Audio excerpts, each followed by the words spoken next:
Guys, meron akong i-repair dito na LED light, no.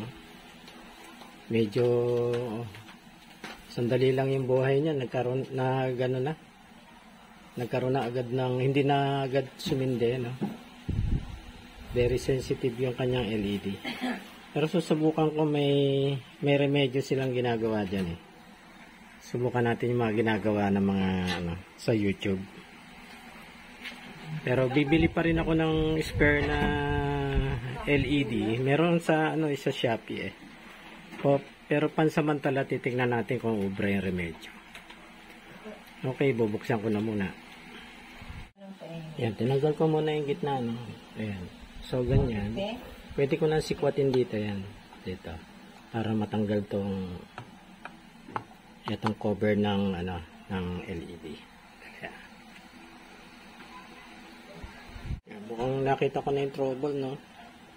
So ito, napapansin natin walang malinis yung LED niya, no?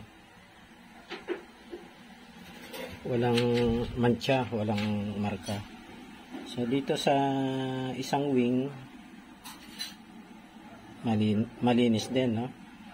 Maliban dito sa isa. Ito may dot.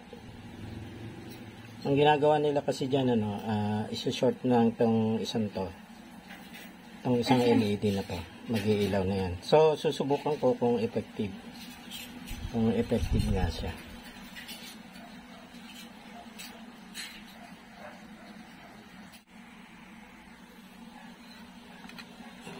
Tinanggal ko to, guys, itong plate ng LED, no. Napansin ko dun sa likod, wala naman palang may hinangan dun. Wala siyang surface mounted pala itong LED. So ang hinang niyan dito sa gilid, dito sa magkabilang gilid. So itatry ko muna, no. Sana umubra. Ayan, guys, ilagyan ko na short yung dulo, no, yung dulong yung may dot. So itatry ko na siya. Yan. Meron na. Okay, effective nga. Okay, no? Umilaw siya. So, iano ko na muna, no? Iano ko na muna siya. Isasaran ko na muna.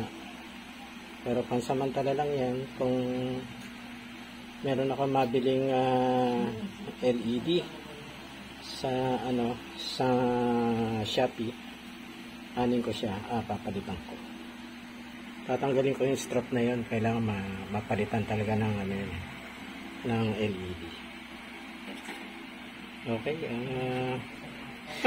working pala talaga yung nila, yung kanilang remedyo. Sasaran ko na muna, guys, no, para magamit na ulit. Medyo kasi yung yung pinalit, ayan, medyo malabo. Malabo rin yung naipalit eh. Ito maganda-ganda naman to. Ito na ulit.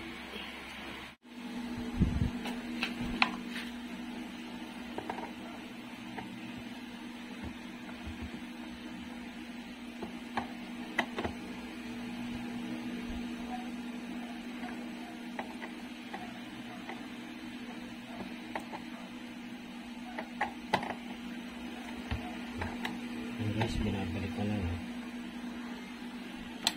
So tumuog yung nakabalik na. Subukan ko ulit, no?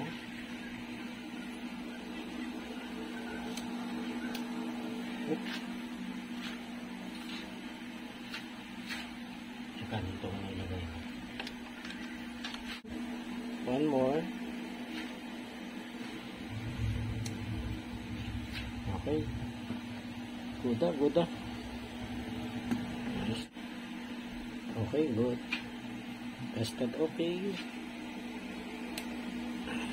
Pwede na ulit gamitin.